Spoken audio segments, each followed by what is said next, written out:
Hello everyone. Today, the flight of the Sankofa bird takes us to Egypt on February 28, 1922, which saw Egypt Independence Day.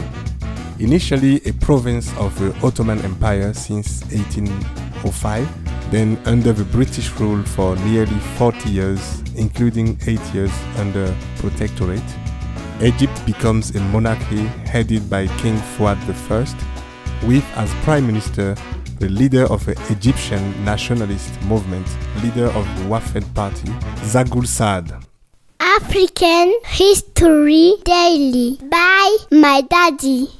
Saad and some of his companions are arrested in 1919 and exiled on the island of Malta by the British to reduce their influence among population whose desires for sovereignty were increasing. But as always, this maneuver is counterproductive, leading to an increase in the popularity of Saad and the organization on the Egyptian territory of strikes by law students to protest against their incarceration. Determined to take charge of the destiny of their country, the people and its elites decided, after bitter negotiation, a unilateral declaration of the independence of Egypt by the government of His Majesty Fuad I. However, this independence is in fact only virtual, since the agreement signed still maintains the British as the sole responsible on defense issues, foreign affairs, and Sudan, formerly annexed to Egypt.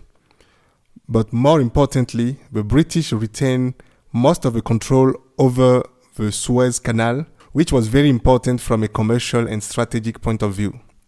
This agreement will hold for 14 years before finally being renegotiated against the persistent pressure of the people and the determination of the nationalists.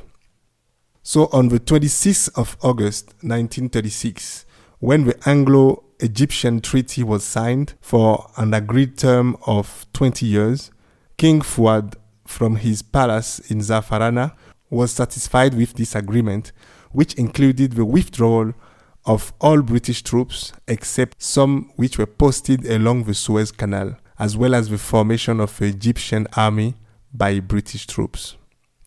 However, before he could see the end of this 20 years period, King Fuad and his regime were overthrown in 1953 by Gamal Abdel Nasser and Mohammad Naguib. The two were dissatisfied with the kingdom's management. Then they initiated the Egyptian Revolution with the strong support of the people and then proclaimed the Republic of Egypt. My African cliché of the day is a question. What would freedom fighters think of the current African leaders who are giving away whole pieces of their countries, whole pieces of a land so dearly defended to foreign countries, to foreign companies, for a couple of millions of dollars? If they could talk, I think they would say something like, those people are crazy. Those people have gone crazy. What about you? What about you? What do you think? And what do you think they would say? It's up to you to think about it, to your own African clichés about our Africa. And I hope to see you tomorrow on the next Sankofa bird flight. Thank you. If you like this podcast, don't forget to subscribe and post a comment on Apple Store or your usual podcast platform. This podcast is also available on Facebook and on our website www.myafricancliche.com.